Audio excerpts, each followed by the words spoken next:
Saat aku menikah, keluarga dari suamiku tidak ada yang datang. Mereka bahkan menghinaku dan suami hanya orang tidak penting. Kami tidak akan datang. Acara tidak penting cuma buang-buang waktu.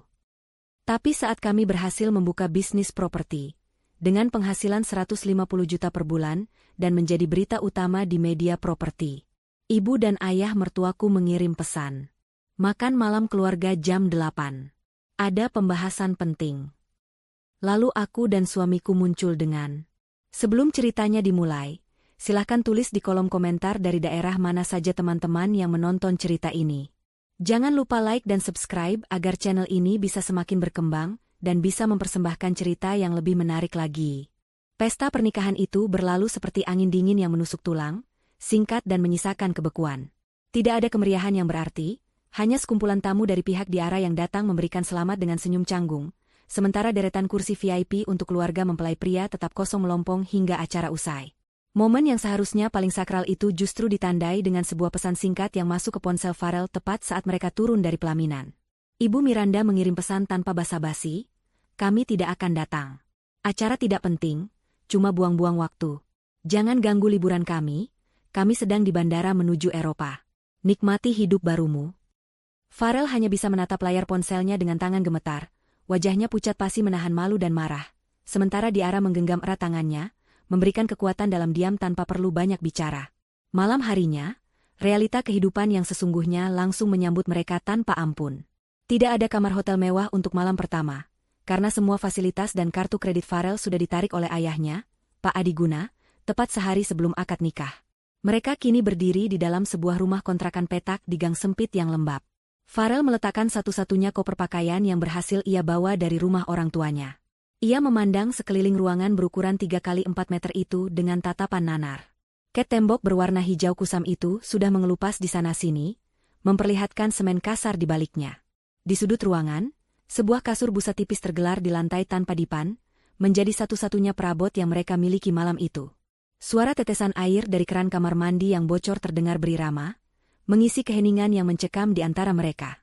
Farel duduk bersandar di dinding, masih mengenakan kemeja putih bekas akad nikah yang kini tampak kusut. Ia menutupi wajahnya dengan kedua telapak tangan, bahunya mulai berguncang pelan. Isak tangis yang ia tahan seharian di depan para tamu akhirnya pecah juga. Ia merasa gagal. Ia merasa telah menjerumuskan wanita yang dicintainya ke dalam lubang penderitaan. Farel, yang seumur hidupnya tidur di kasur empuk dengan pendingin ruangan sentral, kini harus memulai hidup rumah tangganya di tempat yang bahkan lebih buruk dari gudang rumah orang tuanya. Rasa bersalah itu menghimpit dadanya begitu kuat hingga ia sulit bernapas. Ia membayangkan bagaimana Ibu Miranda dan Pak Adiguna mungkin sedang tertawa sambil menikmati champagne di pesawat kelas 1 menuju Eropa, sementara anaknya menangis di lantai dingin. Diara, yang sudah mengganti gaun pengantinnya dengan daster rumahan sederhana, mendekat dan duduk di samping suaminya. Ia tidak mengucapkan kata-kata penghiburan kosong. Diara tahu Farel butuh waktu untuk memproses kejutan budaya yang drastis ini. Dengan lembut, Diara menarik kepala Farel untuk bersandar di bahunya. Tangannya yang halus mengusap punggung Farel, menyalurkan ketenangan. Diara berbisik pelan bahwa ini hanyalah permulaan, bukan akhir. Ia mengingatkan Farel bahwa mereka menikah karena ibadah dan cinta, bukan karena harta Pak Adiguna. Diara menatap langit-langit kontrakan yang terdapat bercak noda bekas rembesan air hujan. Dalam hatinya, ia berjanji tidak akan membiarkan air mata suaminya ini sia-sia. Penghinaan dari mertuanya hari ini akan ia jadikan fondasi beton untuk membangun kerajaan bisnis mereka suatu hari nanti. Keesokan paginya, Farel terbangun dengan punggung yang pegal luar biasa akibat tidur di lantai yang keras. Ia melihat Diara sudah sibuk di sudut ruangan yang difungsikan sebagai dapur darurat. Aroma nasi goreng sederhana dengan bumbu bawang seadanya tercium di udara. Pemandangan itu membuat hati Farel terasa hangat sekaligus perih. Istrinya, seorang wanita berpendidikan dan anggun, kini harus memasak jongkok di lantai dengan kompor gas portabel kecil. Farel bangkit dan memeluk Diara dari belakang, membisikkan kata maaf untuk kesekian kalinya. Diara hanya tersenyum, menyodorkan piring berisi nasi goreng hangat. Ia berkata bahwa sarapan ini jauh lebih nikmat karena dimakan dengan hasil keringat sendiri, tanpa perlu mendengar sindiran pedas di meja makan mewah rumah Pak Adiguna. Kata-kata Diara menjadi cambuk semangat bagi Farel. Pagi itu juga, Farel bertekad untuk segera mencari pekerjaan apapun untuk menafkahi istri tercintanya. Hari-hari berikutnya menjadi ujian mental yang berat bagi Farel. Ia mengirimkan puluhan lamaran kerja setiap hari, mulai dari perusahaan besar hingga rintisan. Namun, seolah ada tembok tak kasat mata yang menghalanginya, tidak ada satupun panggilan wawancara yang ia terima. Padahal, kualifikasi pendidikannya sangat baik. Farel mulai curiga bahwa pengaruh ayahnya bermain di sini. Pak Adiguna adalah sosok berpengaruh di dunia bisnis, dan ancamannya untuk memutus semua akses hidup Farel sepertinya bukan main-main. Farel bahkan mencoba melamar menjadi staf administrasi biasa, namun ditolak dengan alasan overqualified atau posisi sudah terisi. Rasa frustrasi mulai menggerogoti kepercayaan diri Farel. Ia mulai merasa tidak berguna sebagai kepala keluarga, hanya bisa menghabiskan tabungan istrinya yang semakin menipis. Suatu sore, hujan deras mengguyur kota, membuat atap kontrakan mereka yang tua menyerah. Air menetes deras dari 2 titik di langit-langit, membasahi lantai dan nyaris mengenai kasur busa mereka.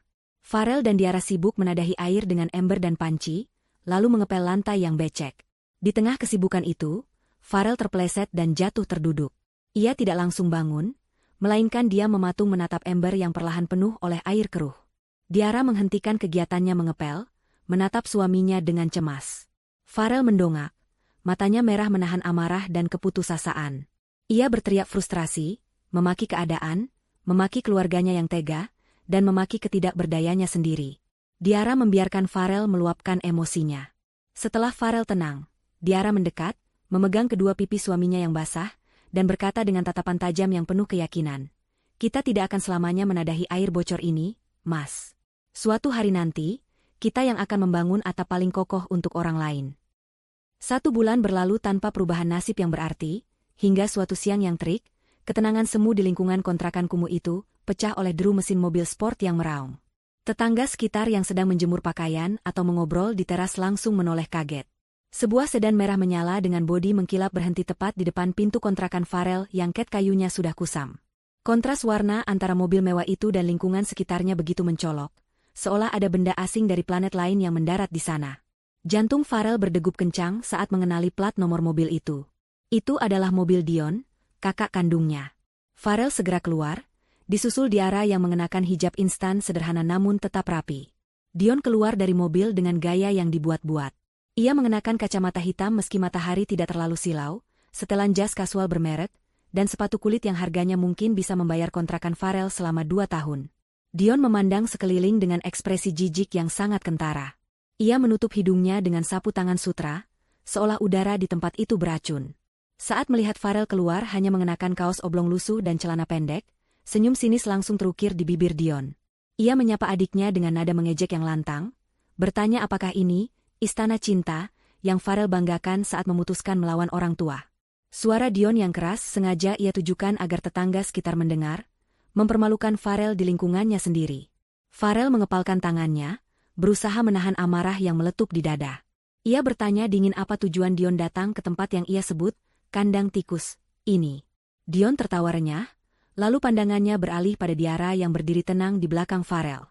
Tatapan Dion menelusuri penampilan Diara dari ujung kepala hingga kaki dengan sorot merendahkan. Dion berkomentar pedas tentang hijab Diara, menyebutnya sebagai kain kampungan yang menutupi otak suaminya hingga Farel menjadi bodoh dan mau hidup susah. Dion berkata bahwa Ibu Miranda sampai sakit kepala memikirkan bagaimana Farel bisa menukar kehidupan nyaman demi wanita yang tidak selevel dan berpenampilan seperti pembantu di mata teman-teman sosialita ibu. Diara hanya diam, wajahnya datar tanpa ekspresi, namun matanya menatap lurus ke mata Dion tanpa rasa takut sedikitpun. Ketenangan Diara justru membuat Dion merasa terganggu. Dion mendengus kesal, lalu merogoh saku jas bagian dalamnya. Ia mengeluarkan sebuah amplop coklat tebal yang terlihat padat. Dengan gerakan meremehkan, Dion melemparkan amplop itu ke arah Farel. Amplop itu tidak ditangkap oleh Farel, melainkan jatuh menghantam dadanya lalu tergeletak di tanah yang berdebu. Dion berkata bahwa itu adalah titipan terakhir dari bapak dan ibu. Anggap saja uang kerohiman, atau uang duka cita atas matinya masa depan Farel. Dion menekankan bahwa jumlah di dalamnya cukup untuk Farel makan enak beberapa bulan, atau mungkin untuk modal menyewa tempat yang lebih layak, agar tidak memalukan nama keluarga jika ada kenalan yang lewat.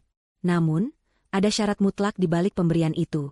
Dion menjelaskan bahwa di dalam amplop tersebut, selain uang tunai, terdapat selembar surat pernyataan di atas meterai. Surat itu berisi pernyataan bahwa Farel secara sukarela melepaskan seluruh hak warisnya atas harta kekayaan keluarga Adiguna, dan berjanji tidak akan pernah menggunakan nama besar keluarga untuk keperluan bisnis atau pinjaman apapun di masa depan. Dion menatap Farel dengan tatapan menantang, yakin bahwa adiknya yang sedang terpuruk dan butuh uang itu akan langsung menyambar tawaran tersebut. Dion berkata bahwa Farel tidak punya pilihan lain karena ia tahu Farel sudah ditolak kerja di mana-mana berkat bisikan, "Bapak." Farel menatap amplop di tanah itu dengan napas memburu. Harga dirinya serasa diinjak-injak hingga rata dengan tanah. Ia ingin sekali memungut amplop itu dan melemparkannya kembali ke wajah Dion. Ia ingin berteriak bahwa ia tidak butuh uang kotor yang disertai penghinaan itu. Namun, bayangan wajah lelah Diara yang setiap hari harus berhemat, atap bocor yang belum diperbaiki, dan tabungan yang menipis, membuat Farel ragu. Realita kemiskinan menampar idealismenya. Tubuh Farel bergetar hebat karena pergolakan batin. Ia merasa sangat kecil dan tidak berdaya di hadapan kakaknya yang sombong itu. Tiba-tiba, Diara melangkah maju. Ia membungkuk perlahan, gerakan yang anggun dan tenang, lalu memungut amplop itu dari tanah. Ia membersihkan debu yang menempel di amplop itu dengan tangannya.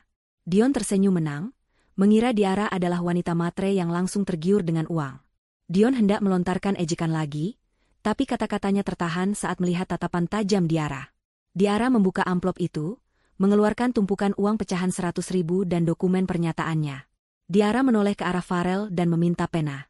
Farel menatap istrinya bingung, hendak melarang, tapi sorot mata Diara menyuruhnya percaya. Diara mengambil pena dari saku baju Farel, lalu tanpa ragu membubuhkan tanda tangan Farel, dengan memegang tangan suaminya, di atas dokumen itu.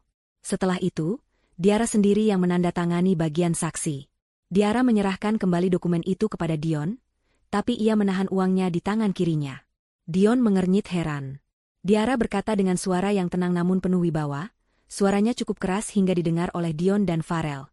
Ia mengatakan bahwa mereka menerima uang ini bukan sebagai sedekah atau uang kerohiman, melainkan sebagai pinjaman modal usaha dengan bunga yang akan mereka bayar lunas suatu hari nanti. Diara menegaskan bahwa dengan ditandatanganinya surat itu, Farel kini bebas. Farel bukan lagi anak kecil di bawah bayang-bayang Pak Adiguna, melainkan seorang pria merdeka yang akan membangun kerajaannya sendiri. Diara menutup kalimatnya dengan pesan untuk Ibu Miranda. "Katakan pada Ibu, terima kasih atas modal awalnya. Kami akan mengembalikannya saat kami membeli rumah kebanggaan beliau suatu hari nanti." Dion tertegun sejenak, tidak menyangka akan mendapat respon sekeras itu dari wanita yang ia anggap lemah. Ia mendengus kasar, merampas kertas dokumen itu, dan tertawa mencemooh. Ia menyebut Diara sebagai pemimpi yang halusinasi. Dion masuk kembali ke mobilnya, membanting pintu dengan keras, dan tancap gas meninggalkan debu yang beterbangan.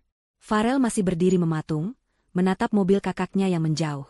Diara berbalik menghadap suaminya, menggenggam tumpukan uang itu erat-erat. Ia menatap Farel dengan mata berbinar penuh tekad. Diara berkata bahwa mulai hari ini, mereka tidak akan melamar kerja lagi. Mereka akan menggunakan uang penghinaan ini untuk membeli rumah rongsokan pertama mereka, dan memperbaikinya dengan tangan mereka sendiri. Farel melihat api semangat di mata istrinya, dan untuk pertama kalinya sejak pernikahan mereka, ia merasakan harapan yang menyala terang di tengah kegelapan. Berbekal uang, penghinaan, dari Dion yang jumlahnya sebenarnya tidak seberapa untuk ukuran bisnis properti, Farel dan Diara membuat keputusan nekat yang membuat banyak orang geleng kepala. Mereka tidak menyewa kantor atau membeli rumah yang layak huni, melainkan membeli sebuah rumah tua di pojok jalan buntu yang sudah ditinggalkan pemiliknya selama 10 tahun. Kondisi rumah itu sangat mengenaskan, lebih mirip rumah hantu daripada hunian. Ilalang tumbuh setinggi dada orang dewasa di halaman depan, atapnya nyaris rubuh dimakan rayap, dan temboknya penuh dengan coretan vandalisme serta lumut tebal yang menghitam. Tetangga sekitar menyebutnya rumah sial, tapi di mata Diara yang tajam, ia melihat struktur bangunan yang kokoh dan potensi lokasi yang strategis. Farel sempat ragu, ketakutan membayangkan uang terakhir mereka hangus di tumpukan batu bata berlumut itu, namun keyakinan di mata istrinya membuatnya mengangguk setuju. Proses renovasi dimulai dengan tenaga mereka sendiri, karena anggaran tidak cukup untuk menyewa banyak tukang. Farel yang terbiasa memegang pena dan duduk di ruangan ber-AC, kini harus belajar mengaduk semen dan memanggul pasir di bawah terik matahari yang menyengat. Kulitnya yang dulu putih bersih kini terbakar matahari menjadi kecoklatan dan mengelupas, telapak tangannya yang halus kini kasar dan penuh kapalan. Diara pun tidak tinggal diam. Dengan mengenakan gamis kerja yang ia jahit sendiri dari bahan sisa agar leluasa bergerak, ia ikut mengamplas tembok, membersihkan kaca nako yang berkerak, hingga mengecat pagar. Hijabnya seringkali kotor terkena cipratan cat atau debu semen, namun ia tidak pernah mengeluh. Setiap kali Farel merasa lelah dan ingin menyerah, Diara selalu ada di sana, menyodorkan air dingin dan mengingatkan tentang mimpi besar mereka untuk membungkam mulut-mulut yang meremehkan.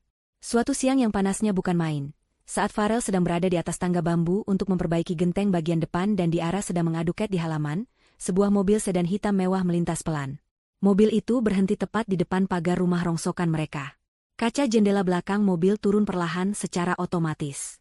Jantung Farel serasa berhenti berdetak saat melihat siapa yang duduk di dalamnya. Itu adalah Ibu Miranda, ibunya sendiri, dengan kacamata hitam besar dan syal sutra melilit di lehernya. Di sebelahnya duduk Bella, kakak ipar Farel, yang menatap jijik ke arah tumpukan sampah material di halaman. Farel terpaku di atas tangga, rasa malu menyergapnya begitu hebat, hingga ia ingin menghilang saat itu juga. Ia merasa seperti seorang kuli bangunan rendahan yang tertangkap basah oleh majikan lamanya. Ibu Miranda menurunkan kacamata hitamnya sedikit, menatap Farel yang lusuh di atas atap, lalu beralih menatap Diara yang tangannya berlumuran ke tembok. Bukannya turun atau menyapa layaknya seorang ibu yang sudah lama tidak bertemu anak, Ibu Miranda justru menoleh kepada Bella dan berbicara dengan suara yang sengaja dikeraskan agar terdengar sampai ke halaman.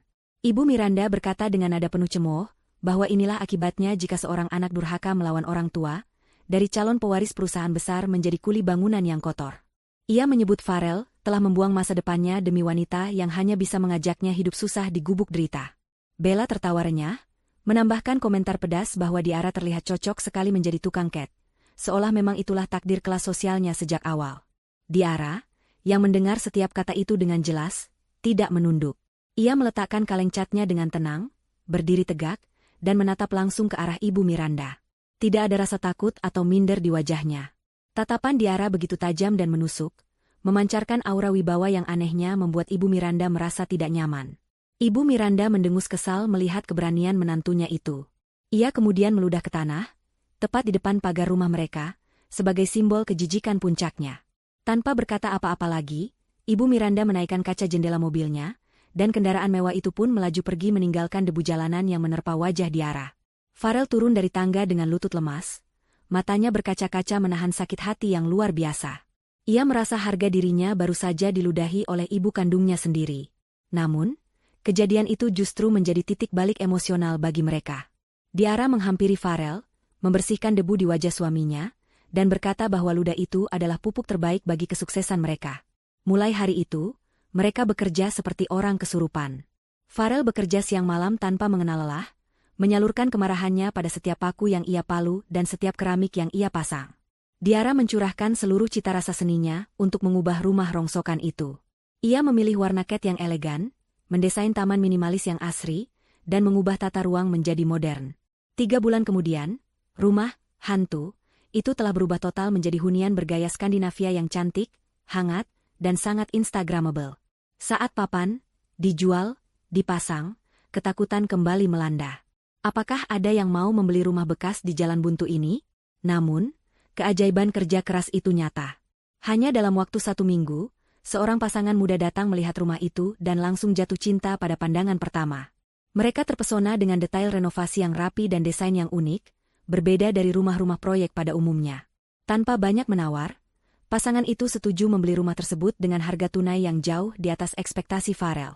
Saat menerima pembayaran pertama, tangan Farel gemetar memegang cek tersebut. Keuntungan bersih yang mereka dapatkan dari satu rumah itu ternyata setara dengan gaji Farel selama 2 tahun bekerja di perusahaan ayahnya. Farel menangis haru, memeluk Diara erat-erat di ruang tamu rumah yang telah mereka ubah nasibnya itu. Mereka sadar, mereka tidak hanya berhasil menjual rumah, tapi mereka berhasil membeli kembali harga diri mereka. Kesuksesan penjualan rumah pertama menjadi modal berharga bagi Farel dan Diara untuk mendirikan bendera bisnis mereka sendiri, DF Living. Mereka tidak membuang uang keuntungan untuk gaya hidup konsumtif atau pamer di media sosial. Sebaliknya, Diara yang memegang kendali keuangan dengan disiplin ketat, memutar kembali seluruh modal itu untuk membeli 2 rumah rusak sekaligus. Kali ini, mereka tidak lagi bekerja berdua. Mereka mulai merekrut 2 orang tukang bangunan berpengalaman dan seorang kenek untuk membantu pekerjaan fisik, sementara Farel bertindak sebagai mandor pengawas yang jeli dan Diara fokus pada manajemen, desain interior, serta pemasaran. Reputasi mereka mulai terbangun perlahan di lingkungan sekitar sebagai spesialis penyembuh rumah sakit, karena kemampuan mereka menyulap rumah bobrok menjadi hunian estetis bernilai tinggi. Namun, semakin pohon tumbuh tinggi, semakin kencang angin menerpa. Kabar tentang kesuksesan kecil Farel dan Diara rupanya sampai juga ke telinga keluarga besar Adiguna, terutama Bella. Sang kakak ipar yang hobi pamer itu merasa panas hati melihat Diara, yang dulu ia hina kampungan, kini mulai terlihat sukses dan sering memposting foto-foto hasil karya renovasi yang estetik di media sosial bisnis mereka. Rasa iri dan dengki membuat Bella gelap mata. Ia mulai menyebarkan desas-desus jahat di kalangan teman-teman arisan sosialitanya, dan bahkan menyindir secara halus di media sosial. Bella mengatakan bahwa tidak masuk akal Farel dan Diara bisa sukses secepat itu tanpa bantuan orang tua. Ia meniupkan isu bahwa bisnis properti, DF Living, hanyalah kedok untuk pencucian uang hasil kegiatan ilegal, atau mungkin Farel diam-diam mencuri aset perusahaan ayahnya sebelum dipecat. Gosip murahan itu menyebar cepat seperti api di lahan kering, meracuni telinga beberapa calon pembeli dan pemasok material. Beberapa tetangga mulai memandang curiga, dan ada pemasok bahan bangunan yang tiba-tiba membatalkan pengiriman karena takut tidak dibayar, termakan hasutan bahwa keuangan Farel tidak jelas. Farel sempat emosi dan ingin melabrak Bella, namun Diara menahannya. Diara, dengan ketenangannya yang semakin matang, mengingatkan Farel bahwa meladeni fitnah hanya akan menurunkan kelas mereka menjadi sama rendahnya dengan pemfitnah. Diara yakin bahwa kebenaran memiliki kakinya sendiri, dan akan sampai ke tujuannya tanpa perlu berteriak. Diara memilih fokus memperbaiki sistem kerja mereka, memastikan setiap transaksi transparan dan hasil bangunan mereka memiliki kualitas terbaik yang tidak bisa dibantah. Di tengah badai fitnah itu, seorang pria parubaya berpenampilan sederhana namun berwibawa datang ke lokasi proyek kedua mereka. Pria itu bernama Pak Ruslan. Ia datang mengendarai mobil kijang tua, memakai kemeja batik yang warnanya sudah agak pudar. Awalnya, Farel mengira Pak Ruslan adalah calon pembeli biasa atau bahkan sales asuransi. Pak Ruslan berkeliling melihat detail bangunan, mengetuk tembok untuk mengecek kepadatan semen, melihat sambungan kabel listrik, hingga mengecek saluran air. Ia tidak banyak bicara, hanya mengangguk-angguk kecil sambil sesekali mencatat di buku saku kecilnya. Sikapnya yang teliti membuat Farel sedikit gugup, takut kalau-kalau ada kesalahan kerja. Setelah puas berkeliling, Pak Ruslan mengajak Farel dan Diara duduk di warung kopi sederhana di depan lokasi proyek. Di sanalah Pak Ruslan membuka identitas aslinya. Ternyata, ia adalah seorang investor properti senior yang sudah pensiun dari panggung utama namun masih aktif mencari bibit-bibit baru untuk didanai. Ia mengaku mendengar rumor miring tentang DF Living dari lingkungan pergaulan bisnis, gosip yang disebarkan oleh Bella. Namun, berbeda dengan orang lain yang langsung percaya, Pak Ruslan justru penasaran. Ia sudah puluhan tahun makan asam garam dunia bisnis dan tahu betul bahwa fitnah keji biasanya hanya menyerang orang yang benar-benar berpotensi mengancam pesaingnya. Pak Ruslan berkata dengan suara baritonnya yang tenang, bahwa ia datang untuk membuktikan sendiri apakah Farel dan Diara adalah penipu seperti yang dituduhkan, atau berlian yang sedang diasah.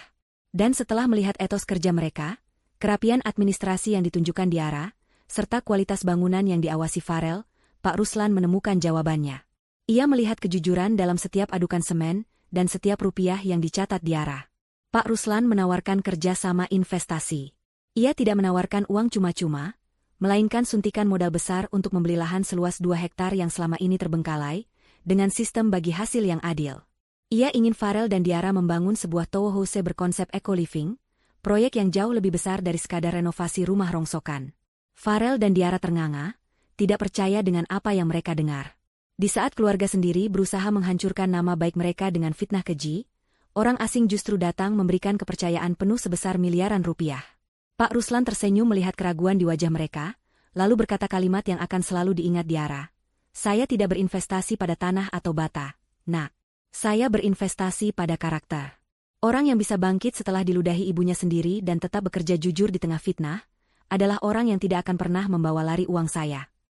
Hari itu, di warung kopi pinggir jalan, sebuah kesepakatan besar terjalin. Fitnah Bella yang niatnya menghancurkan, justru menjadi jalan pembuka bagi DF Living, untuk naik kelas dari pemain amatir menjadi pemain liga utama. Allah punya caranya sendiri untuk mengangkat derajat hambanya yang bersabar. 3 tahun berlalu sejak pertemuan tak terduga dengan Pak Ruslan di warung kopi pinggir jalan, dan waktu seolah berlari kencang bagi Farel dan Diara. Perusahaan properti mereka, DF Living, kini bukan lagi pemain kemarin sore yang dipandang sebelah mata. Proyek ambisius mereka, sebuah kompleks hunian berkonsep ramah lingkungan yang dibangun di atas lahan 2 hektar, sukses besar dan terjual habis hanya dalam waktu 2 bulan setelah peluncuran. Kantor mereka bukan lagi ruang tamu rumah kontrakan yang sempit, melainkan sebuah gedung ruko 3 lantai di kawasan bisnis strategis dengan puluhan karyawan yang hilir mudik sibuk mengurus klien. Diara, yang dulu harus turun tangan mengamplas tembok, kini duduk di kursi direktur utama dengan wibawa yang tenang, memimpin rapat strategi dengan ketegasan yang membuat segan para kontraktor senior. Angka-angka di laporan keuangan bulanan yang kini tergeletak di meja kerja Farel adalah bukti nyata dari keringat dan air mata mereka selama ini. Penghasilan bersih 150 juta rupiah per bulan yang dulu terdengar seperti mimpi di siang bolong, kini menjadi angka konservatif yang rutin masuk rekening perusahaan, bahkan seringkali melampaui itu. Mereka telah mencapai kebebasan finansial yang sesungguhnya. Farel menatap angka-angka itu dengan perasaan campur aduk. Ia teringat masa-masa sulit saat harus membagi satu butir telur dadar untuk makan berdua. Kini, ia bisa membeli apa saja yang ia mau, namun pelajaran hidup dari kemiskinan membuatnya dan Diara tetap hidup bersahaja. Mereka tidak membeli mobil sport mencolok seperti Dion, melainkan menginvestasikan kembali keuntungan mereka untuk membeli aset-aset strategis lainnya. Puncak pengakuan publik datang pada suatu pagi di hari Senin, ketika majalah bisnis properti paling bergengsi di ibu kota terbit dengan sampul yang mengejutkan banyak pihak. Di halaman depan majalah itu, terpampang foto Farel dan Diara dalam pose yang elegan dan berkelas. Farel mengenakan setelan jas berwarna biru tua yang pas badan, memancarkan aura kepercayaan diri seorang pemimpin muda. Di sampingnya, Diara berdiri anggun mengenakan busana muslimah modern berwarna champagne dengan hijab yang tertata rapi, tatapannya lurus ke kamera menyeratkan kecerdasan dan ketangguhan. Judul besar berwarna emas di bawah foto mereka berbunyi, Raja dan Ratu Baru Properti, dari kontrakan bocor menuju omzet miliaran. Artikel di dalamnya mengupas tuntas perjalanan inspiratif mereka, sebuah tamparan keras bagi siapa saja yang dulu meremehkan kemampuan pasangan ini. Di sisi lain kota, suasana di kediaman mewah keluarga Pak Adiguna justru berbanding terbalik 180 derajat. Rumah besar itu terasa suram dan dingin, seolah cahaya keberuntungan telah lama pergi meninggalkan mereka. Bisnis utama Pak Adiguna sedang berdarah-darah akibat salah urus dan korupsi internal yang dilakukan oleh orang-orang kepercayaannya. Dion, yang diharapkan menjadi penerus, justru semakin memperparah keadaan dengan gaya hidup judinya yang tak terkendali. Pagi itu, Ibu Miranda sedang duduk di ruang keluarga dengan wajah tegang, memijat pelipisnya yang berdenyut nyeri karena memikirkan tagihan kartu kredit yang menumpuk. Bella masuk ruangan dengan langkah gontai, melempar majalah properti yang baru saja ia beli di meja kaca dengan kasar. Ibu Miranda terlonjak kaget melihat wajah yang sangat ia kenali di sampul majalah itu. Matanya terbelalak, mulutnya sedikit terbuka seolah kehabisan napas. Ia meraih majalah itu dengan tangan gemetar, meneliti setiap inci wajah Farel dan Diara yang terlihat begitu bersinar dan bahagia. Tidak ada lagi jejak kesulitan di wajah mereka. Ibu Miranda membaca judul artikel itu dengan hati yang panas. Rasa iri, malu, dan penyesalan bercampur menjadi satu adonan emosi yang pahit di tenggorokannya. Ia dulu membuang Farel karena dianggap tidak berguna dan menghina Diara karena dianggap miskin. Namun kini dunia justru mengelulukan mereka sebagai pasangan sukses. Ibu Miranda merasa ditelanjangi oleh kenyataan. Dion yang baru bangun tidur dengan wajah kusut ikut melihat majalah itu. Ia mendengus sinis, berusaha menyangkal kenyataan di depan matanya. Dion berkomentar dengan nada meremehkan bahwa itu pasti hanya pencitraan berbayar. Ia menuduh Farel menyogok wartawan agar bisa masuk majalah untuk memanas-manasi keluarga. Namun, jauh di lubuk hatinya, Dion tahu bahwa ia kalah telak. Ia melihat mobil-mobil dinas Farel di foto liputan, melihat proyek perumahan mereka yang megah, dan membandingkannya dengan dirinya sendiri yang kini dikejar-kejar penagih utang. Keheningan menyelimuti ruang keluarga itu, sebuah keheningan yang mencekam di mana mereka menyadari bahwa anak buangan itu kini telah terbang jauh lebih tinggi daripada sarang asalnya yang mulai rapuh. Diara meletakkan majalah yang sama di meja kerjanya. Ia tidak merasa sombong, hanya merasa lega. Pembuktian yang ia janjikan pada dirinya sendiri 3 tahun lalu di pelaminan yang sepi itu akhirnya lunas. Ia menatap Farel yang sedang berdiri menatap jendela kantor, memandang hiruk-pikuk kota. Diara menghampiri suaminya, berdiri di sampingnya. Mereka tidak perlu banyak bicara untuk saling memahami. Mereka tahu bahwa kesuksesan ini bukan akhir, melainkan awal dari babak baru di mana mereka memegang kendali penuh atas takdir mereka sendiri. Diara tersenyum tipis, menyadari bahwa roda kehidupan telah berputar, dan posisi mereka kini berada di puncak, siap menghadapi gelombang apapun yang akan datang, termasuk gelombang dari masa lalu yang mungkin akan kembali mengetuk pintu. Berita tentang kesuksesan besar DF Living tidak hanya menjadi bahan pembicaraan di kalangan pebisnis, tetapi juga menjadi lonceng kematian bagi ego keluarga Pak Adiguna. Perusahaan keluarga yang dulu dibanggakan kini berada di ujung tanduk.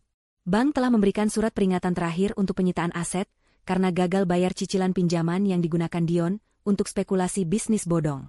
Mereka butuh dana segar dalam jumlah besar dan cepat, atau mereka akan kehilangan segalanya, termasuk rumah mewah tempat mereka bernaung. Dalam kepanikan itu, Pak Adiguna dan Ibu Miranda mengadakan rapat keluarga darurat. Opsi mereka sangat terbatas. Meminjam ke rekan bisnis lama sudah mustahil, karena reputasi Pak Adiguna sudah hancur, dan menjual aset butuh waktu lama. Dalam keputusasaan itu, nama Farel muncul sebagai satu-satunya solusi yang masuk akal, meskipun sangat melukai harga diri mereka. Ibu Miranda, dengan logika manipulatifnya, meyakinkan suaminya bahwa Farel tetaplah anak mereka. Ia yakin bahwa ikatan darah tidak akan bisa putus begitu saja, dan Farel pasti masih merindukan pengakuan dari orang tuanya. Ibu Miranda berpikir bahwa dengan sedikit basa-basi manis dan undangan makan malam keluarga, hati Farel akan luluh dan mau menggelontorkan uang miliaran rupiah untuk membantu keluarga. Mereka lupa, atau pura-pura lupa, pada luka menganga yang mereka toreskan 3 tahun lalu. Dengan tangan yang sedikit gemetar namun penuh perhitungan licik, Ibu Miranda mengambil ponselnya. Di kantor DF Living, suasana sore itu cukup tenang menjelang jam pulang kantor. Farel sedang membereskan berkas-berkas kontrak di mejanya, ketika ponselnya bergetar panjang di atas meja kayu mahoni. Farel melirik layar ponselnya, dan seketika tubuhnya menegang. Nama kontak yang sudah 3 tahun tidak pernah muncul itu kini berkedip-kedip di layar. Ibu. Jantung Farel berdegup kencang, bukan karena rindu, tapi karena trauma. Ingatan tentang kursi kosong di pernikahan dan pesan kejam tentang acara tidak penting, kembali membanjiri pikirannya. Farel membiarkan ponsel itu bergetar sampai mati, lalu sebuah pesan masuk muncul di notifikasi. Farel membuka pesan itu dengan perasaan was-was. Isinya singkat, padat, dan seolah-olah tidak pernah terjadi perang dingin selama 3 tahun ini. Pesan itu berbunyi, makan malam keluarga jam 8 di restoran Emerald. Ada pembahasan penting. Jangan telat. Tidak ada kata maaf, tidak ada pertanyaan kabar, hanya sebuah perintah seolah Farel masih anak kecil yang bisa disuruh-suruh. Farel mendengus kasar, melemparkan ponselnya kembali ke meja. Ia merasa marah dan terhina. Setelah membuangnya seperti sampah, kini mereka memanggilnya kembali begitu tahu ia punya uang. Farel berniat untuk memblokir nomor itu dan tidak menggubris undangan tersebut. Ia tidak sudi bertemu dengan orang-orang yang telah merendahkan istrinya. Namun, Diara yang baru saja masuk ruangan melihat perubahan ekspresi suaminya. Ia mengambil ponsel Farel, membaca pesan tersebut dengan wajah datar. Farel berkata dengan nada emosi bahwa mereka tidak perlu datang. Ia muak dengan kemunafikan keluarganya. Tapi Diara memiliki pemikiran lain. Diara menatap Farel dengan sorot mata yang tenang namun tajam, sorot mata seorang pebisnis yang melihat peluang dalam krisis. Diara duduk di tepi meja kerja Farel, meletakkan tangannya di bahu suaminya. Ia berkata bahwa lari dan menghindar hanya akan membuat mereka terlihat masih sakit hati dan belum selesai dengan masa lalu.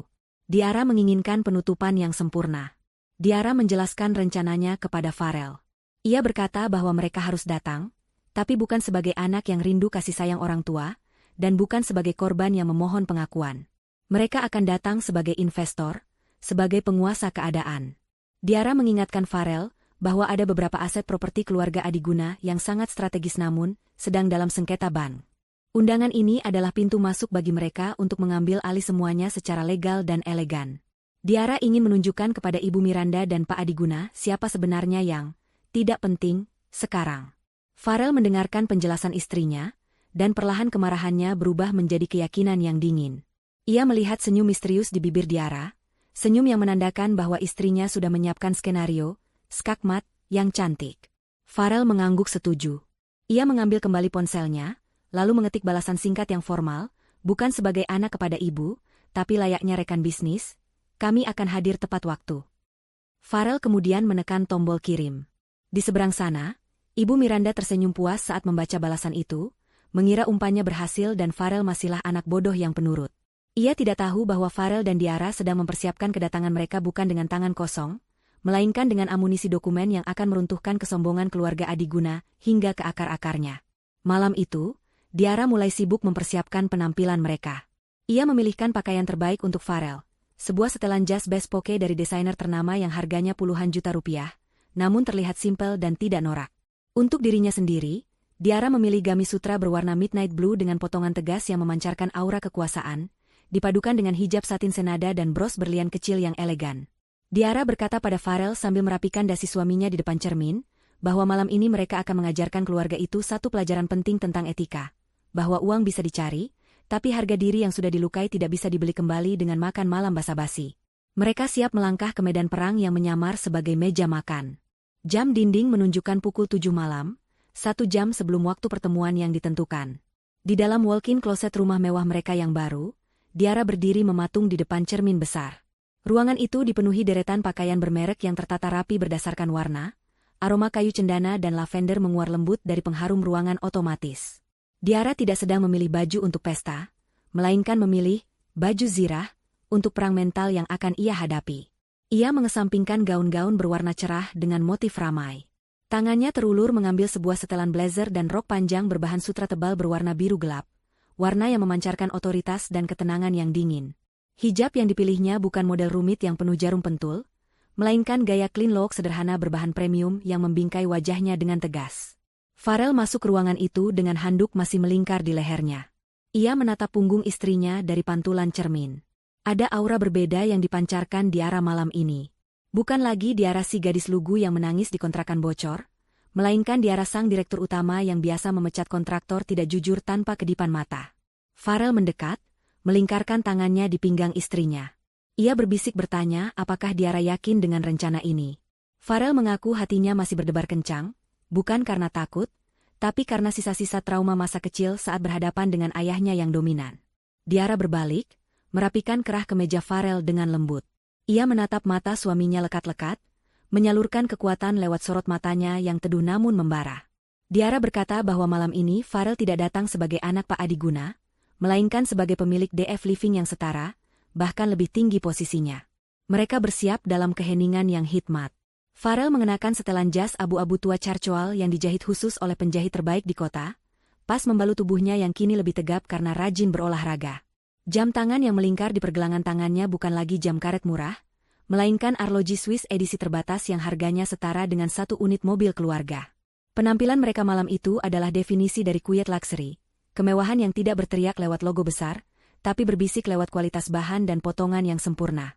Diara menyemprotkan parfum aroma oud yang elegan, sentuhan terakhir untuk menyempurnakan kehadirannya yang mengintimidasi. Sebelum keluar kamar, Diara menyelipkan sebuah flash disk kecil ke dalam tas tangan kulitnya, senjata rahasia yang akan melengkapi berkas di koper asisten mereka. Perjalanan menuju restoran Emerald ditempuh dengan mobil sedan hitam seri terbaru milik mereka. Farel menyetir dengan tenang membelah jalanan ibu kota yang gemerlap. Di dalam mobil, ingatan masa lalu tiba-tiba menyergap Farel. Ia teringat kejadian 2 tahun lalu saat ia terserang demam tifus parah di kontrakan. Saat itu, Diara panik karena uang mereka menipis untuk biaya rumah sakit.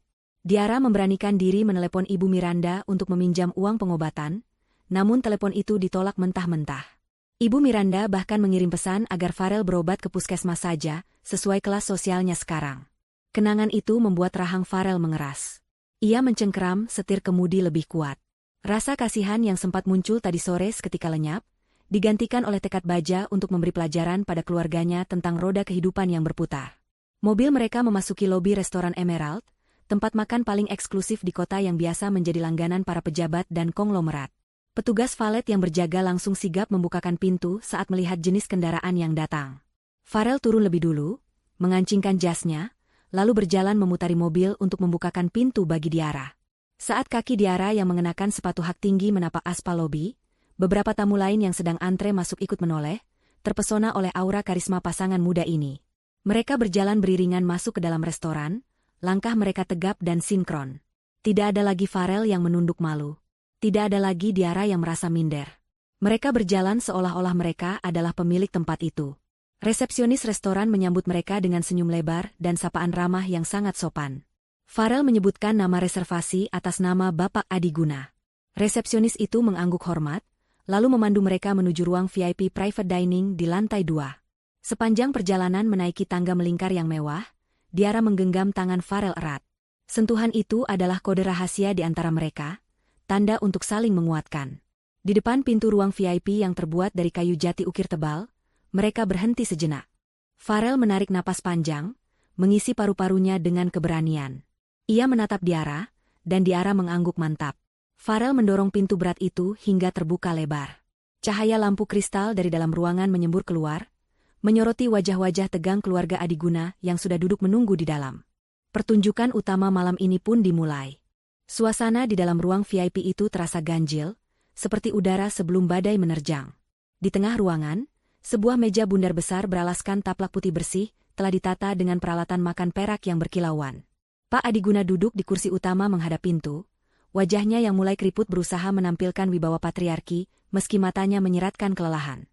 Di samping kirinya, Ibu Miranda mengenakan gaun merah marun dengan perhiasan emas yang agak berlebihan, seolah ingin menutupi fakta bahwa keuangan mereka sedang sekarat.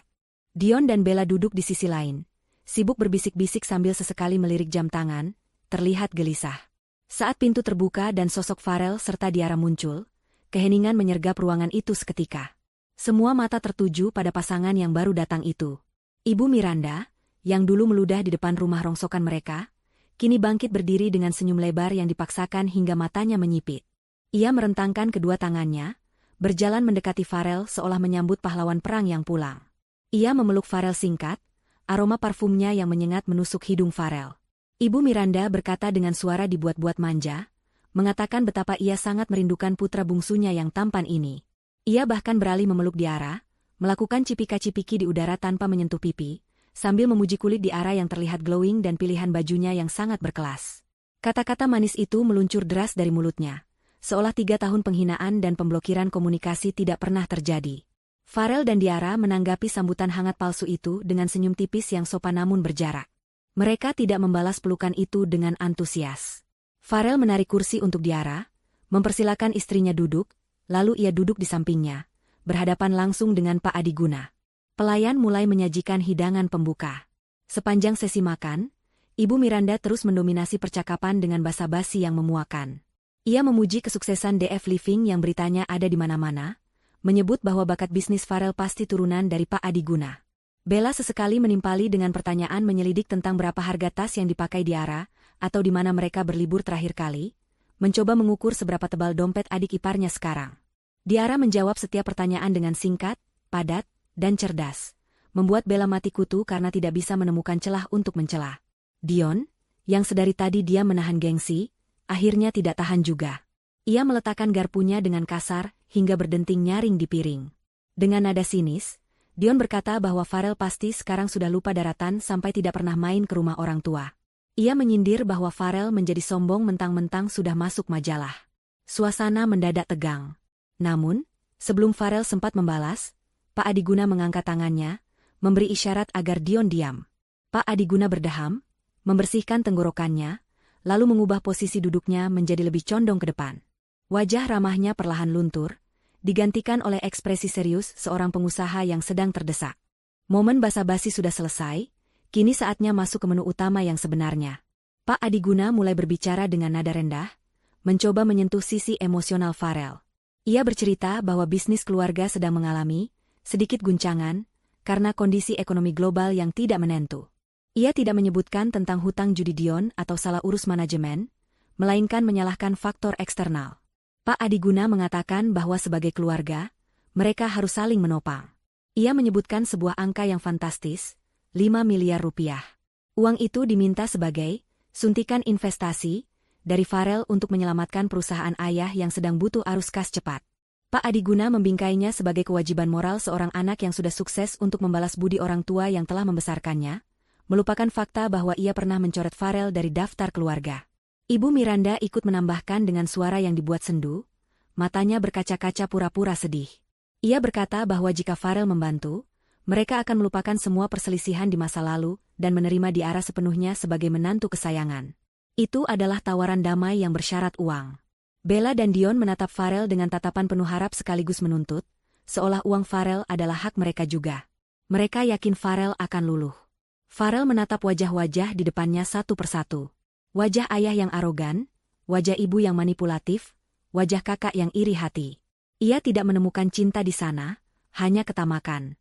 Diara, yang sedari tadi tenang mendengarkan sambil mengaduk supnya yang belum disentuh, perlahan meletakkan sendok raknya di atas meja dengan gerakan anggun. Bunyi denting pelan sendok itu terdengar begitu nyaring di ruangan yang hening. Diara mengangkat wajahnya, menatap Pak Adiguna tepat di manik mata, lalu beralih menatap Ibu Miranda. Senyum manis yang mengerikan terukir di bibirnya. Diara berkata dengan suara lembut namun penuh penekanan, bahwa mereka sangat menghargai tawaran investasi tersebut. Ia setuju bahwa keluarga harus saling membantu dan bisnis adalah bisnis. Diara kemudian berkata bahwa kebetulan sekali, mereka juga membawa sebuah proposal penawaran yang jauh lebih menarik daripada sekadar suntikan dana 5 miliar. Diara menekan tombol kecil di ponselnya yang tergeletak di meja. Detik berikutnya, pintu ruang VIP terbuka. Masuklah Sarah, asisten pribadi Diara, dengan setelan kerja rapi sambil membawa sebuah koper dokumen berbahan kulit hitam yang terlihat berat. Sarah berjalan mendekat dan meletakkan koper itu di meja, tepat di depan Farel dan Diara. Pak Adiguna mengernyitkan dahi, bingung melihat kehadiran orang asing. Ibu Miranda bertanya dengan nada gugup apa isi koper itu. Farel meletakkan tangannya di atas koper, menatap ayahnya dengan tatapan dingin yang menusuk tulang. Ia berkata bahwa sebelum bicara soal 5 miliar, ada baiknya bapak dan ibu melihat dulu apa yang ada di dalam sini, karena ini menyangkut masa depan atap tempat kalian berteduh malam ini. Jantung Ibu Miranda serasa berhenti berdetak mendengar nada ancaman halus dalam suara putranya. Suasana di dalam ruang VIP restoran Emerald mendadak berubah menjadi sangat hening setelah Pak Adiguna melontarkan permintaan, bantuan, 5 miliar rupiah tersebut. Hening yang mencekam, seolah-olah oksigen di ruangan itu tersedot habis oleh ketamakan yang baru saja terucap. Suara denting garpu yang beradu dengan piring porselen telah berhenti total. Farel menatap wajah ayahnya, wajah yang dulu sangat ia takuti dan ia hormati, kini tampak begitu menyedihkan di matanya. Di balik topeng kewibawaan itu, Farel melihat kepanikan seorang pria tua yang sedang tenggelam dan berusaha menarik siapa saja untuk dijadikan pelampung, termasuk anak yang pernah ia buang. Farel tidak langsung menjawab. Ia membiarkan keheningan itu menggantung selama mungkin, menyiksa batin keluarganya yang sedang menunggu dengan harap-harap cemas. Ia menoleh ke arah Diara. Istrinya itu masih duduk dengan tenang, jemari lentiknya perlahan meletakkan cangkir teh di atas tatakan dengan gerakan yang sangat anggun tanpa menimbulkan suara sedikit pun. Diara memberikan anggukan kecil, sebuah isyarat tanpa suara yang maknanya hanya dipahami oleh mereka berdua. Saatnya mengakhiri sandiwara ini. Farel menghela napas panjang, lalu menekan sebuah tombol kecil di ponselnya yang tergeletak di meja. Pintu ruang VIP terbuka perlahan. Sarah, asisten pribadi Diara yang selama ini menunggu di luar, melangkah masuk dengan postur tegak profesional. Di tangannya tergenggam erat sebuah koper kulit berwarna hitam pekat yang terlihat kokoh dan berat. Sarah berjalan mendekati meja bundar itu, langkah kakinya di atas karpet tebal terdengar berirama. Ia meletakkan koper itu tepat di hadapan Farel dan Diara, lalu mundur beberapa langkah ke sudut ruangan, berdiri mematung seperti penjaga setia yang siap menyaksikan eksekusi. Mata Ibu Miranda membelalak melihat koper itu. Kilatan harapan muncul di matanya yang dipulas eyeshadow tebal. Dalam benaknya yang dangkal, koper itu pasti berisi uang tunai. Ia menyenggol lengan Pak Adiguna di bawah meja, memberikan kode bahwa strategi mereka berhasil. Senyum Dion merekah lebar, membayangkan hutang-hutang judinya akan lunas malam ini juga. Bella bahkan sudah memajukan tubuhnya, tidak sabar melihat tumpukan uang yang akan menyelamatkan gaya hidup mewahnya. Namun, suara klik logam saat Farel membuka kunci koper itu terdengar begitu dingin dan tajam, memecah fantasi mereka. Farel mengangkat penutup koper perlahan. Sinar lampu kristal di atas mereka menyorot isi koper itu. Bukan tumpukan uang merah atau biru yang mereka harapkan. Tidak ada kilauan emas batangan. Yang ada hanyalah tumpukan dokumen tebal dengan map-map berwarna merah menyala yang tersusun rapi, serta beberapa sertifikat dengan pita hijau resmi dari Badan Pertanahan. Wajah Dion seketika berubah masam. Kekecewaan yang bercampur kemarahan mulai merayapi wajahnya. Ia hendak membuka mulut untuk protes, tapi Farel sudah lebih dulu mengambil satu map paling atas. Farel meletakkan dokumen itu di atas meja putar kaca yang ada di tengah meja makan, lalu memutarnya perlahan hingga dokumen itu berhenti tepat di hadapan Pak Adiguna. Gerakan itu begitu lambat, sengaja dilakukan Farel untuk membiarkan rasa penasaran dan ketakutan merambat di nadi ayah dan ibunya. "Apa ini?" tanya Pak Adiguna dengan suara parau, dahinya berkerut dalam. Tangannya yang mulai keriput meraih map itu dengan ragu. "Buka saja, Pak." "Itu jawaban atas permintaan 5 miliar Bapak," jawab Diara dengan suara lembut yang mematikan. Pak Adiguna membuka map itu. Matanya menyapu baris demi baris tulisan di dalamnya. Seketika, wajah tuanya yang tadi masih berusaha terlihat berwibawa, berubah menjadi pucat pasi seputih kertas. Matanya membelalak horor, seolah ia baru saja melihat hantu dari masa lalu yang datang mencekik lehernya. Napasnya mulai tersengal, dan tangan yang memegang kertas itu gemetar hebat hingga menimbulkan suara krak-krak kertas yang beradu. Itu adalah surat perjanjian pengalihan piutang, atau CSY. Dokumen resmi yang menyatakan bahwa hutang macet perusahaan Adiguna Group di bank utama senilai puluhan miliar rupiah, telah dibeli lunas dan dialihkan kepemilikannya kepada pihak ketiga, yaitu sebuah perusahaan induk bernama DF Holdings. Di bagian bawah dokumen, tertera tanda tangan Farel sebagai Direktur Utama DF Holdings. Ibu Miranda yang panik melihat reaksi suaminya langsung merebut kertas itu. Meski ia tidak terlalu paham hukum bisnis, ia mengerti arti stempel merah besar bertuliskan, lunas, dialihkan, dan nama perusahaan anaknya yang tertera di sana sebagai pemilik baru hutang tersebut. Apa maksudnya ini, Farel? Suara Ibu Miranda bergetar tinggi, nyaris histeris. Kenapa hutang perusahaan ayah ada di tanganmu? Farel menatap ibunya dengan tatapan datar, tatapan yang kosong dari emosi kasih sayang namun penuh dengan ketegasan. Artinya sederhana, Bu. Selama 6 bulan terakhir, saat Bang mulai lelah menagih hutang Bapak yang macet, perusahaan kami diam-diam membelinya. Kami membayar lunas hutang Bapak ke bank dengan harga diskon. Jadi sekarang, Bapak tidak lagi berhutang pada bank. Bapak berhutang pada saya. Pada kami. Dion menggebrak meja dengan keras, hingga gelas-gelas berdenting nyaring. Kurang ajar. Kau menjebak orang tuamu sendiri? Kau sengaja membeli hutang itu untuk memeras kami? Teriaknya dengan wajah merah padam, urat lehernya menonjol keluar. Diara meletakkan serbet makannya dengan tenang, lalu menatap Dion dengan sorot mata tajam yang seketika membuat nyali kakak iparnya itu menciut. Menjebak? Koreksi ucapanmu, Mas Dion. Kalau kami tidak membelinya, bank sudah akan menyita aset kalian bulan lalu dan melelangnya dengan harga murah. Kami justru menyelamatkan nama baik keluarga Adiguna dari berita kebangkrutan publik. Tapi tentu saja, bisnis tetaplah bisnis. Farel kemudian mengeluarkan dokumen kedua dan ketiga dari dalam koper. Ia meletakkannya kembali di meja putar dan mengarahkannya ke hadapan orang tuanya. Itu adalah sertifikat hak milik atas gedung kantor pusat Adiguna Group dan sertifikat rumah mewah di kawasan elit Menteng yang saat ini ditinggali oleh Pak Adiguna dan Ibu Miranda. Karena Bapak gagal membayar cicilan sesuai tenggat waktu yang tercantum dalam perjanjian pengalihan ini, dan karena nilai hutang sudah jauh melampaui batas toleransi, maka sesuai hukum, seluruh jaminan aset kini otomatis jatuh ke tangan pemilik piutang, Farel menjelaskan dengan nada sedingin es. Ia mencondongkan tubuhnya sedikit ke depan, menatap mata ayahnya lekat-lekat. Dengan kata lain, Pak Adiguna saat ini, detik ini juga, gedung tempat Dion bermain bos-bosan dan rumah tempat ibu tidur nyenyak setiap malam, secara hukum sudah menjadi milik saya dan Diara. Kalian bukan lagi pemilik. Kalian hanyalah penghuni liar di properti milik kami. Ibu Miranda menjerit tertahan, tangannya menutup mulut. Air matanya mulai tumpah deras. Kali ini bukan air mata buaya untuk memanipulasi, melainkan air mata ketakutan murni.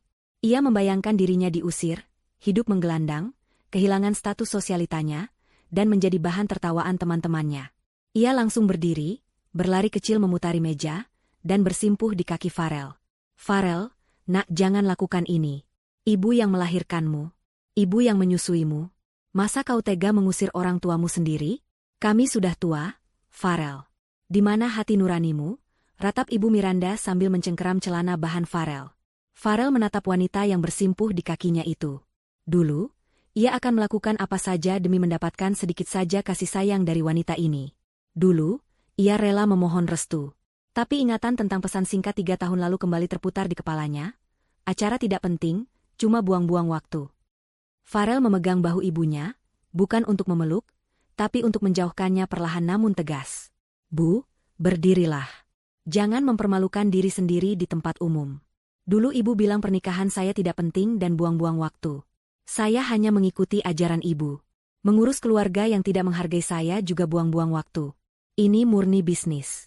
Dan dalam bisnis, seperti yang Bapak ajarkan saat memecat saya tanpa pesangon dulu, tidak ada tempat untuk perasaan cengeng. Pak Adiguna terduduk lemas di kursinya, seolah tulangnya telah dilolosi satu persatu. Ia menatap Farel, anak yang dulu ia anggap paling lemah dan tidak berguna, kini berdiri sebagai raksasa yang memegang kendali penuh atas hidup matinya. Ia sadar, ia telah kalah total. Kesombongannya telah menjadi bumerang yang menghancurkan lehernya sendiri. Diara kemudian angkat bicara, suaranya menjadi satu-satunya hal yang terdengar rasional di tengah kekacauan emosional itu. Kami tidak sekejam yang kalian bayangkan. Kami tidak akan membiarkan kalian tidur di kolong jembatan malam ini. Kami punya 2 penawaran.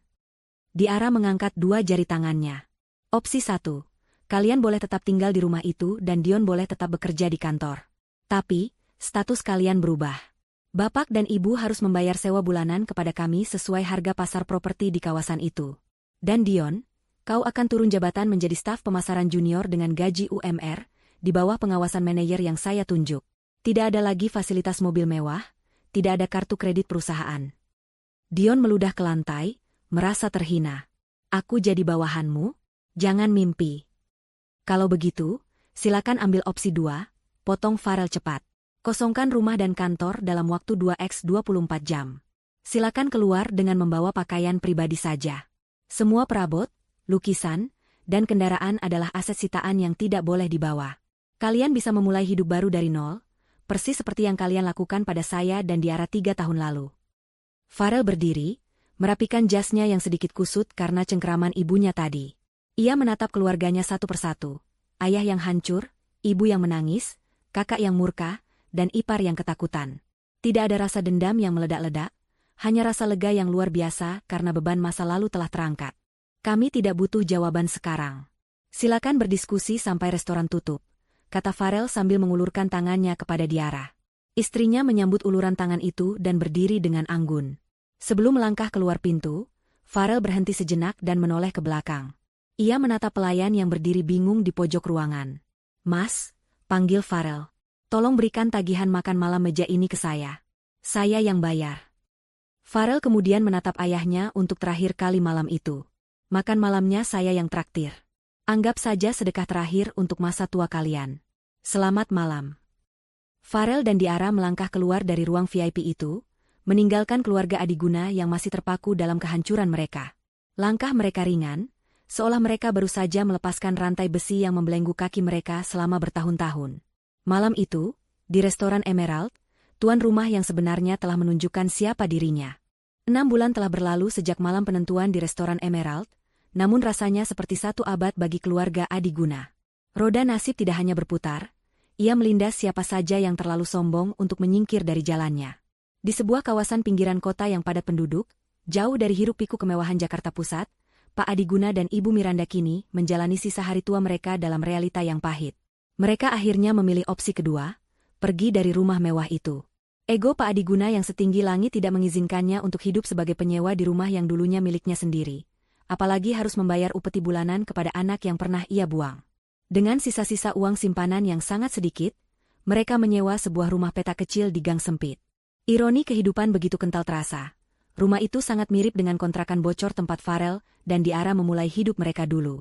Bedanya, di rumah ini tidak ada cinta dan harapan, hanya ada penyesalan dan amarah yang tak berkesudahan. Setiap pagi di rumah kontrakan itu dimulai dengan teriakan. Ibu Miranda, yang kulitnya kini tidak lagi terawat dan keriputnya semakin jelas tanpa botoks, terus-menerus mengeluh. Ia mengeluh tentang air sumur yang bau besi, tentang suara berisik tetangga yang menyetel musik dangdut terlalu keras, tentang kasur busa yang membuat punggungnya sakit. Ia menyalahkan Pak Adiguna atas kebangkrutan mereka, mencaci maki suaminya sebagai pria tak berguna yang gagal melindungi harta keluarga. Pak Adiguna, yang kini sering sakit-sakitan dan batuk-batuk karena stres, membalas dengan menyalahkan Ibu Miranda yang terlalu memanjakan Dion dan menghabiskan uang untuk gaya hidup sosialita yang sia-sia. Pertengkaran mereka menjadi tontonan rutin tetangga, sebuah drama tragis dari sepasang mantan raja dan ratu yang kehilangan tahtanya. Nasib Dion lebih mengenaskan lagi. Begitu palu kebangkrutan diketuk dan Dion kehilangan semua fasilitas mewahnya, Bella langsung menunjukkan warna aslinya.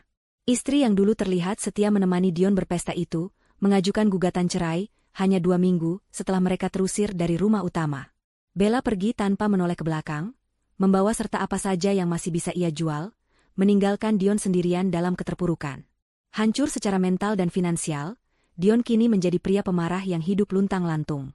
Ia mencoba melamar kerja, tapi reputasinya sebagai pebisnis gagal dan penjudi sudah tersebar luas di lingkaran bisnis, menutup semua pintu kesempatan. Dion kini sering terlihat di warung kopi murah, merokok kretek-ketengan, menatap kosong kejalanan sambil membual tentang masa lalunya yang kaya raya kepada siapa saja yang mau mendengar, sebuah pelarian menyedihkan dari kenyataan bahwa ia kini bukan siapa-siapa. Sementara itu, di jantung distrik bisnis ibu kota, langit sore yang berwarna jingga keemasan menjadi latar belakang bagi sebuah perayaan kemenangan yang sesungguhnya.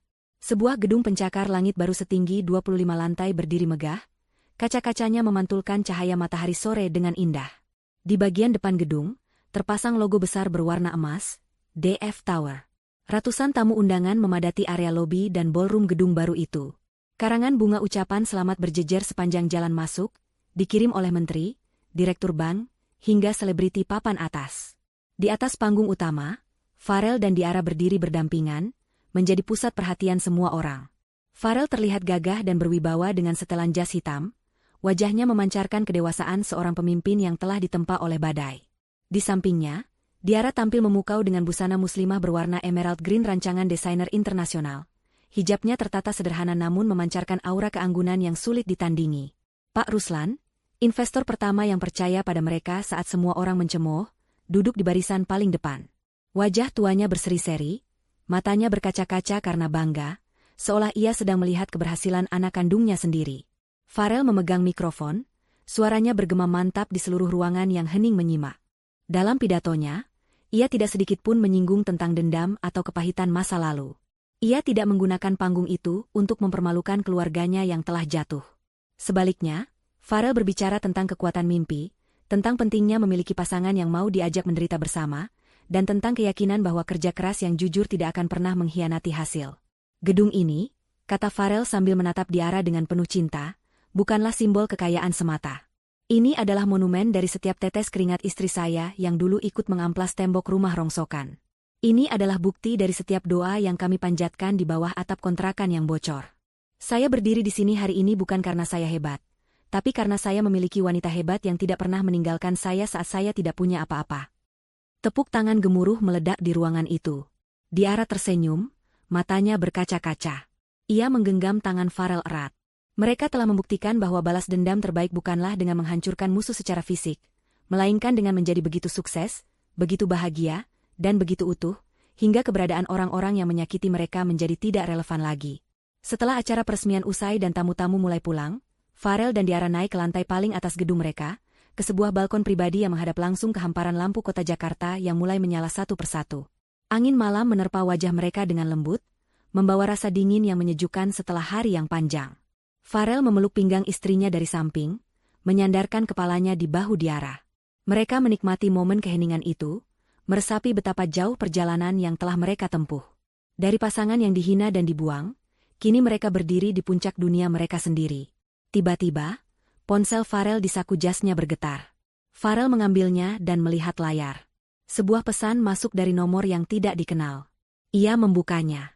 Pesan itu panjang, penuh dengan kata-kata yang berantakan, seolah diketik dengan tangan yang gemetar. Itu pesan dari Ibu Miranda. Isinya adalah ratapan penyesalan. Ibu Miranda menceritakan bahwa Pak Adiguna baru saja pingsan dan dilarikan ke rumah sakit daerah karena serangan jantung ringan. Mereka tidak punya uang untuk menebus obat dan biaya rawat inap. Di akhir pesan, terselip permohonan yang menyayat hati, tolong transfer uang, Farel. Berapa saja. Ibu mohon.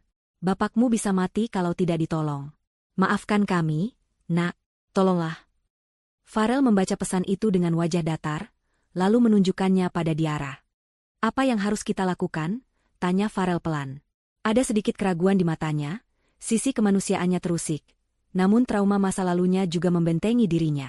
Diara mengambil ponsel itu dari tangan suaminya. Ia membaca pesan itu sekali, lalu menatap Farel. Tidak ada kemarahan di mata Diara, hanya ketenangan seorang wanita yang sudah selesai dengan masa lalu. Kita tolong mereka, kata Diara tegas. Farel menaikkan alisnya. Kita kasih uang? Diara menggeleng. Tidak. Uang tunai hanya akan membuat mereka merasa bisa kembali memanipulasi kita, atau malah dipakai Dion untuk hal yang tidak-tidak. Kita tolong dengan cara yang benar. Diara kemudian mengetik balasan di ponsel Farel. Jarinya bergerak lincah di atas layar sentuh. Saya sudah menghubungi direktur rumah sakit tersebut. Tim medis terbaik akan menangani Bapak di ruang rawat inap kelas 1. Semua biaya pengobatan, obat-obatan, dan perawatan sampai sembuh akan ditanggung penuh oleh Yayasan Sosial DF Holdings. Ambulans juga akan siap mengantar jemput. Namun mohon maaf, kami tidak akan mengirimkan uang tunai sepeser pun ke rekening pribadi Ibu. Fokuslah merawat Bapak. Semoga lekas sembuh. Diara menekan tombol kirim. Ia mengembalikan ponsel itu ke saku jas Farel, lalu merapikan kerah baju suaminya. Itu batasnya, Mas. Kita berbakti sebagai anak dengan memastikan nyawa mereka selamat, tapi kita tetap menjaga harga diri kita dengan tidak membiarkan mereka masuk kembali dan mengacaukan hidup kita. Farel tersenyum lega. Beban berat di dadanya seketika hilang. Keputusan Diara adalah jalan tengah yang sempurna, penuh kasih namun tetap tegas berprinsip. Ia tidak menjadi anak durhaka yang membiarkan ayahnya mati, tapi ia juga tidak menjadi anak bodoh yang bisa diperas. Terima kasih. Sayang, kamu selalu tahu apa yang harus dilakukan, bisik Farel. Ia mencium kening Diara lama, menyalurkan rasa terima kasih yang tak terhingga. Diara membalas pelukan suaminya, memandang ke langit malam yang luas.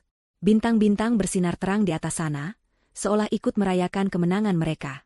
Cerita tentang kursi pelaminan yang kosong, pesan penghinaan, dan kontrakan bocor itu kini telah benar-benar berakhir. Buku lama telah ditutup rapat, dan kini mereka sedang menulis lembaran baru dengan tinta emas.